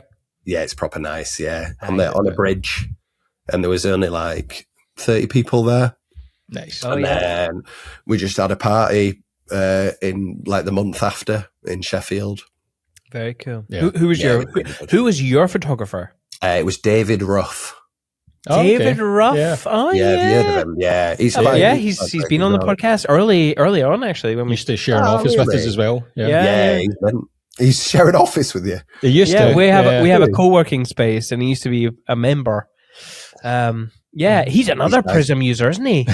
He is. That's it. Prism user. Yeah, he is. He's a good lad as well. He got some really good pictures. I've not got the full gallery yet, but I'm sure it won't be long. David. If you're listening. No, this is getting clipped and sent to him. Sorry, David. I know. I'm gonna message him after and say I had to dig at you on the podcast. Called you out. That's it. Oh, amazing. All right, so going back to show and tell, or Chantel, as I like to call it. This I really loved actually because, and I actually I just noticed this is the pipe, isn't it? This is a pipe image. It is a pipe image. I did not know what created that until we had that conversation about the pipes. Oh my goodness! Oh really? So it's a ring of fire shot. So like I think it's a little bit pixelated on my side, but I'm just trying to see where the light source is. Well, this is the thing for me. Like they're not backlit. Where's the light? There'll have been a constant light source like above his head somewhere, you know, like a light or a lamp. Like a lot of the time, like during speeches, during the ceremony and stuff, like I'm looking for light fittings. Sounds really weird. Yeah. Someone's looking for emotion. I'm looking for bloody light fittings, and like looking for that kind of point of thing where I can like create a frame around a subject. But I thought it could be I don't think it's the candlelight, but it looks like there's something probably behind him somewhere. Okay. But the reason I like this is because like I like to put meaning behind images that I see, and see if whoever creates them is intentionally telling that story as well. Yeah. Probably not, because I know when I create some images, they just look cool, and I just like shapes and patterns and you know colors. what? Don't like do yourself a disservice with that, because like there is a lot of like photographers who are more on the artsy side, or they tell you they are, who have always like built up that they apply some pretentious meaning to photographs. But when you see them shoot, they're just like, move your face like this, do that, just like us, like this meaning is associated afterwards. Don't be ashamed of just shooting something because it looks cool. Yes, yeah. And you know what? Maybe that comes across badly when I talk about stuff like that, because I put meaning into images all the time. And when I create stuff, I'm just making stuff look cool, and then I will, because it's in the film, I will put the meaning of it on after in the edit. I do that all the time. Because I do talk about this all the time. I don't want our listeners to think, oh my God, this guy, so much forethought into his image. Nah, just again. Well, that's it, isn't it? Like it's kind of different to movies. Like with movies and stuff, like you have a massive team where you're like storyboarding and like thinking, and you have a script and you're thinking about like the associated meaning with every shot that you've planned out. Whereas the unique thing about us is we don't have that like massive team. We don't know what's going to happen on the day. It's all unprepared and unscripted. And that's kind of the beauty of it. So finding meaning when you've not had your dinner yet, and you're sweating and you've had cameras on for 9 hours and you're on the like 19th speech of the day. There's no meaning there. There's just like, this looks cool, let's get it done. And then afterwards, if there's a lovely meaning, then that's a bonus. Yeah. So what's your meaning behind this one? I mean, well, the funny thing is, Greg, that's how I live my life. I truly believe we're just on a rock floating in space. There's not any meaning from one meal to the next, other than what we tell ourselves. Anyway, this image, I really like this image because the circle to me is a representation of like a warmth and a message that he's telling not only his bride, who is in the circle, but the circle is like almost covering everyone, and it feels like it's a funnel with the short circle towards them, the big circle towards us. So it's like he's telling and communicating a warm message. Nice. I'll use that in future. I just shot it because it looked nice. I mean, but I really like the fact that you have created a story, or I've been able to create a story with this. Otherwise, he would just be.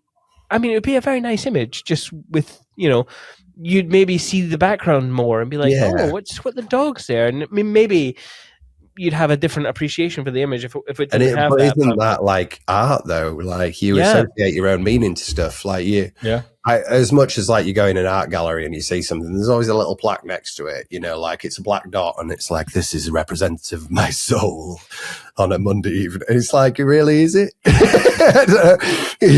Like you want to kind of associate a meaning yourself. Like circles for me, circles as a whole, like they're always occurring in weddings, like with the ring and the circle of life and the circle of love and all that kind of thing. So circles are a big deal to me, but I would never have taken that image and think like, this is the warmth of connection. It's just like, there's a light fitting. Let's get that bad boy in a frame of beautiful light. But the fact that you're associating a meaning with it is far more rewarding than me telling you what it means. Yeah, that's cool. So circles. And you also mentioned you love Sheppy Sheps. Triangles. Oh man, I love a triangle. So I mean, look, this was one of many instances of this sort of work in your portfolio. Yeah, I think I like this because I too like triangles. And we I don't know why I said it like yes, a good triangle is a good triangle.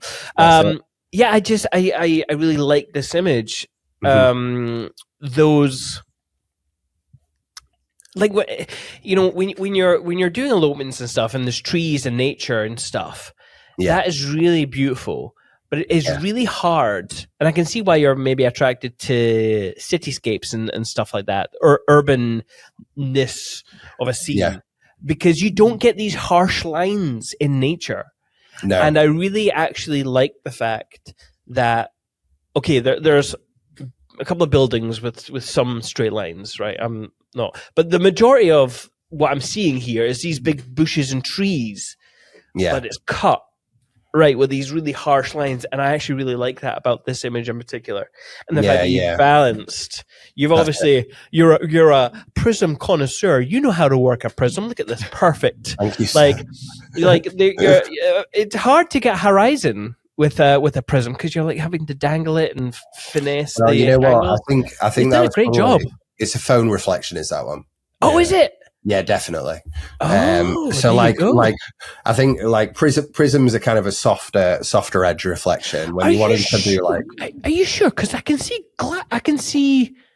through the phone. Surely not. Is it? There's grass down here. What do you mean? Oh, but maybe. So if I imagine holding up a camera, a phone screen to my camera, it's usually a whole reflective thing. You can't see underneath it, but there's grass here. So, are you sure it's not a prism? I'm pretty positive it's a phone reflection. Yeah, I could be wrong. All right.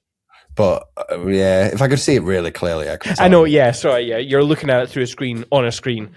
Tell me. Yeah. But either way, it's the same. Like, so like constantly, like it has to be symmetrical or everyone dies. This is like my. This is like my motto at weddings. Yeah. Like symmetry is just pleasing to me. Like when I'm looking for kind of geometry and stuff. Like I've got a picture of them within that scene without the reflection, but when it's a shape like that, it was always shot intended to be a reflection. Like I pre-saw that and knew what it would do when it was reflected. A lot of the time with like distracting elements in the background, or like when you have a backdrop that's asymmetrical in design, by using reflections, you can kind of bring that symmetry back, which kind of pleases my brain, if you know what I mean. Yeah. Have you ever tried, and you may have done, to give this kind of image over, but upside down? Yes. Yeah. You have? I've done that a lot. Yeah. I like doing that. Yeah, I like those as well, especially in like puddles and stuff. I was just about to say, like when you're shooting an elopement or you're out in sky, or whatever, look for puddles. Yeah, puddles are my favorite thing. Yeah.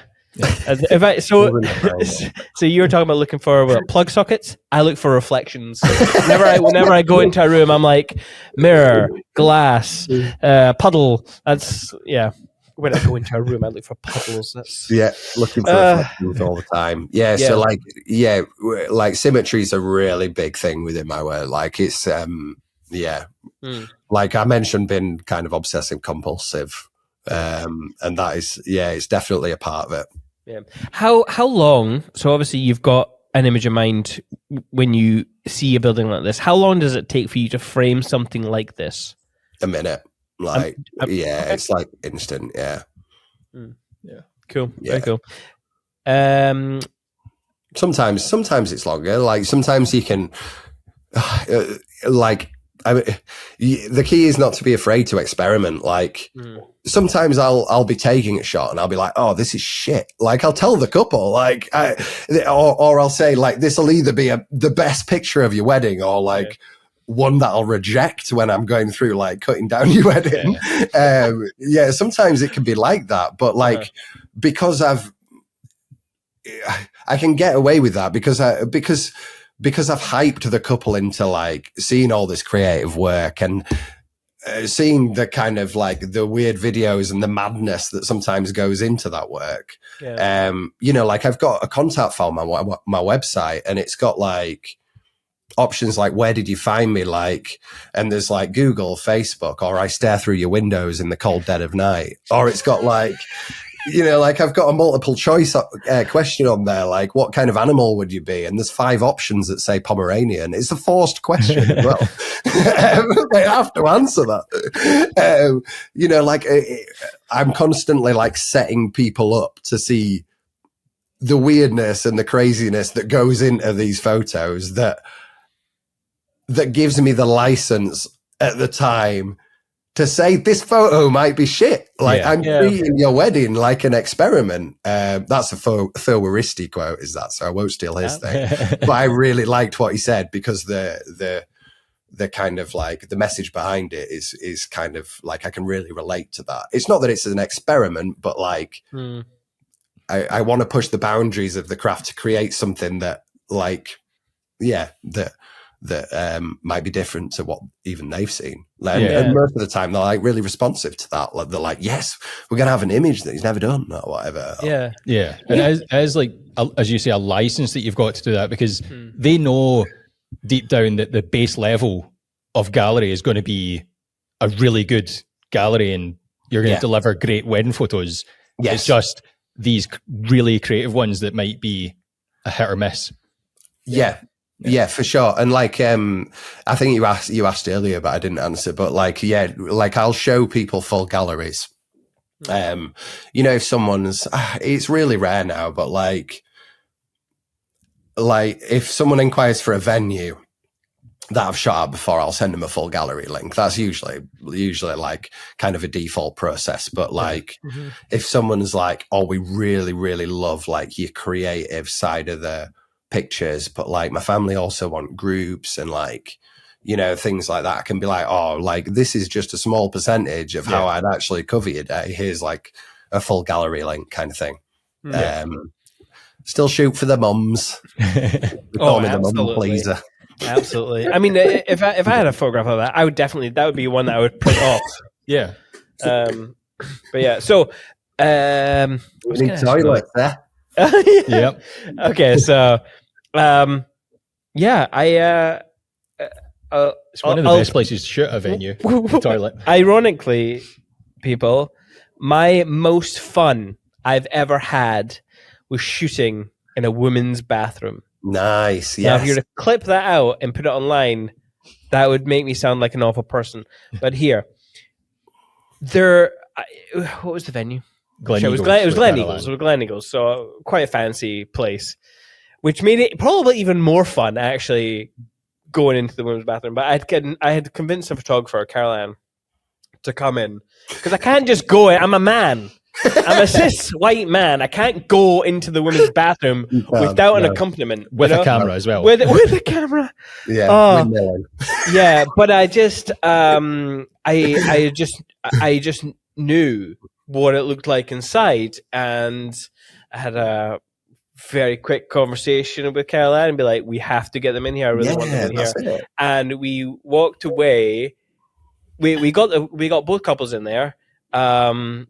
And we created some amazing content, images. And I think a lot of people get scared. Well, like it's not the most it's probably one of the most unusual places you'd probably shoot in a venue. These guys got like a trifactor from me actually at their wedding because they're like I was shooting outside a sex shop as well with these guys. Oh, okay. So I've got like group photos like outside a sex shop, and like I remember the owner coming out and being like, "What are you doing here?" Like, well, it's just a cool backdrop. And we shot in the toilets and we shot next to bins and like all sorts of stuff with this one. So what makes you take images like this? What do you like about it? Tell me everything about it. So this wedding, I had food poisoning, and I mean like bad. bad. So I knew the toilets like firsthand a lot. It was like one of the worst things that ever happened to me at a wedding ever. But that isn't why I shot in the toilets, to be fair. Like I've used toilets quite a few times before, but like a lot of the time, like, you know, when you go to venues, like they'll have done out all the venue, but like the toilets will still be original, like most of the time. And they'll look so cool. Like there's something pleasing about it, like the textures and the colors and stuff like that. But yeah, like I remember saying to the couple, like, have you seen the toilets? Like how cool they are. And they were like, yes, I knew you'd love those. Like, let's go take some photos in the toilets. I was like, yes, that's how you know you've got your couple. Like, that's it. Yeah, so yeah, it just appealed to me like through the colours, and they were really cool. There's another couple of shots that are really nice within this like sequence of toilet pictures where I've kind of like offset them like in cubicles and stuff. Really sweet. But yeah, this one was with like a reflection in the mirror. Yeah, and I really dug that. For me, it's the color actually, the color of the cubicles. They're wicked, are they? Yeah, really cool. So not like a good toilet. So tell me more about this wedding. Like, they got married where? Why did you end up outside a sex shop? They got married in Armley in Leeds, and it's I think it's called Prospect. Is it Prospect House? I can't remember the venue name. It's something like that. But it's quite like an industrial, like urban kind of backdrop anyway. I don't think they do many weddings there. But like, I'm from Leeds originally anyway, but like, I know what Armley's like, and it's all just kind of like run down, old industrial, you know, dilapidated buildings, bridges over motorways, that kind of thing. So these guys got a lot of that actually.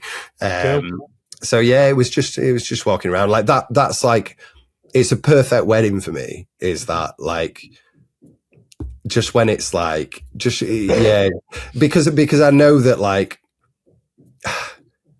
you don't want to blow your own trumpet, but you know that like a photographer would normally photograph it differently. Like they wouldn't use all that. They'd just like, they'd find a wall and just take like really close pictures of them, kissing and having a love. Whereas like, I want to incorporate the shit. It's as much of a feature as like the love, because they've literally picked that venue for a reason. Like, so like I want to make pictures of like the groomsmen on like a motorway overpass, amidst hypodermic syringes and you know, like broken bricks and like all sorts of stuff. Smash up prisms. And quite often, like within the architecture, like that rundown architecture, like it's all mill buildings, and the architecture on those are so much better than like modern office blocks and like, you know, like these copy paste kind of buildings. So yeah, there's some good pictures from those. I think it's interesting because you mentioned Fair, Juaristi earlier. Is he a creative photographer who you look at the work of, or to an extent? I think he's really different to me. Like he's really like if I could relate street photography to a photographer, it'd probably be him. But like, I look at his work, like it's amazing. It's incredible. I think he has a really great ability to see shapes and colors and dimensions that I quite often can't quite see. He seems like an absolute sweetheart as well, which goes a long way with me. Absolutely. We were it was a Thrive. It was one of our first Thrives, and we were like early days, and I was like, oh man, I would really love to get Fair on the podcast. And we reached out to him online, but nothing got through to him. And at Thrive, I don't know what came over. I just asked. I was like desperate. I was like, can you come on our podcast? And he's like, yeah, sure, but I can't. If you pick me up tomorrow, after Thrive and drive me to your studio. I'll come on your podcast. And I did. I went and picked him up, and I drove him to the studio. I mean, and now we just do it over the interwebs, but he was just the nicest guy, and he sat down and he more or less just gave us his whole talk from Thrive, more or less. Yeah, that was after the event, so it was fine. It was after the event. That's it. You know, and that's really nice. Yeah, I didn't realize he'd been at Thrive. Yeah, that's really cool. And you know, his talk didn't have any hip hop video, so there's no filler whatsoever. It was just. Sorry, right? I'm just kidding. So definitely no filler. Get everything right, man. I can't wait. I cannot wait. So, if you got any like book recommendations or TV shows that maybe are inspiring you right now that you could leave our listeners with? You know, book recommendations. It's hard, isn't it? Like, I'm not one of those who reads like bloody business books and stuff, and like, you know, like self-help and all that kind of thing. Like I have a few photography books, but they're usually like, you know, they're all like old film kind of street photographers and stuff that I appreciate. Like book-wise, like I just read like full-on fantasy novels to get me out of like thinking about work. Full-on like escapism stuff rather than rather than actually anything like that. But films and stuff, like, I don't know, what am I watching at the minute? It's not very creatively inspiring, to be honest. I'm watching Yellowstone at the minute. Get the fuck out of here. I just switched that on for the first time last night. Did you? Yeah, that's weird. I genuinely did. I was because it's just been added to Netflix. Come on, guys. Yes. All right, okay. People have been recommending it to us for like ages. But yeah, man, like it's so hard to think of stuff like off the cuff. Like I've mentioned a few things already, like people who inspire me, like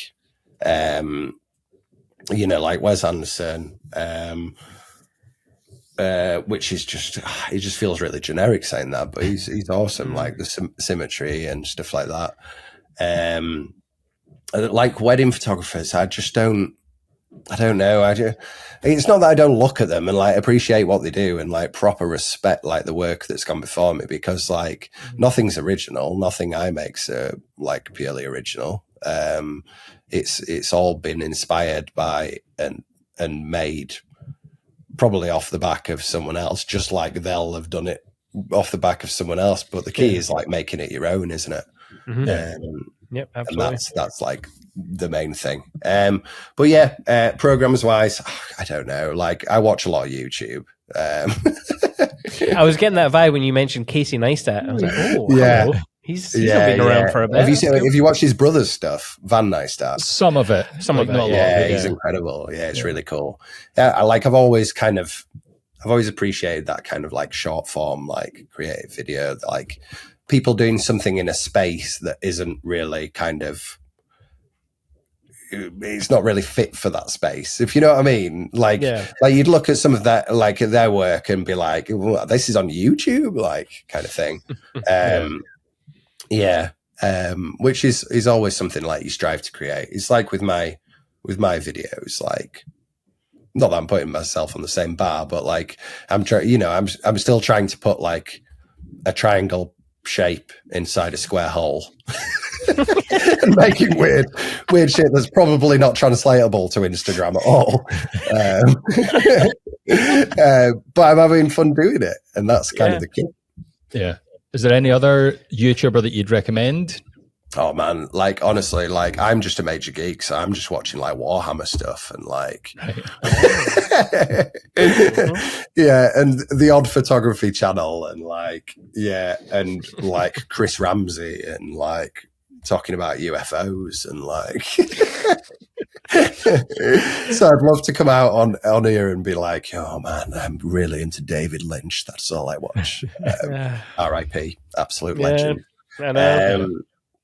To be fair, he'd be an influence, but yeah, no, I'm not that way inclined really. It's just like I'm more inspired by real life and love. And love and all the things in between that, like, you know, it's the art of normal. Yeah. Yes, absolutely. Well, Ryan, thank you very much for Thank you. being here with us, giving us your time, taking a look at your work. Yeah, where can people find you online in case they wanted to check your work out before Thrive, or if you're listening to this after? Shuttergoclick.com and Shuttergoclick on all the socials, I think, as well. TikTok, Instagram.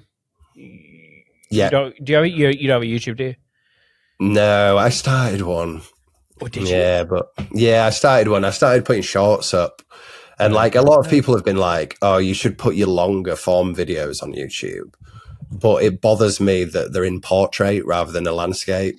Yeah. You know what I mean? You'd have to turn the camera around. Yeah. Every social media is just such a pain in the ass. Like, you know, like, why can't they just let us share our content how we want it to be? You know, like whatever length as well. With portrait pictures on Instagram and like, you know, like, why can't I do that yet? Anyway, that's a rant for another day. Just leaving me with a rant. 9 videos and 14 subscribers on your YouTube. I know. Absolute killer, mate. Still work to be done. Although, are you dressed up as Ash Ketchum? Who? Is that you, Ash? Oh, yeah. Ash from Pokemon. You got to catch them all. I know, you do. Yeah. It was a Pokemon themed wedding, that one. Really? Oh, that's amazing. I know. Yeah, to be fair, you look a little bit like him. You know, like he's just like he's retired. Yeah. Let himself go a bit. Get out. Yeah. Either that or Jay and Silent Bob. Oh God. I mean, what does that make Greg? Are you my Pikachu? I'm Silent. Oh no, wait. What one is the I can't remember. Wait, are you gonna attempt to name a Pokemon? No. Okay. Anyway, cool. People can find us at perspectivebycinemate.com, on Instagram and YouTube at Perspective by Cinemate. If you haven't already done so, get yourself ready for Thrive Edinburgh. 2-day workshop, an all-star wedding photography conference taught by 6 phenomenal mentors on the 4th and 5th of March at the Yotel ImagineX. Subscribe and follow wherever you get your podcasts, and we'll see you in the next one. However, in the meantime, enjoy your Thrive.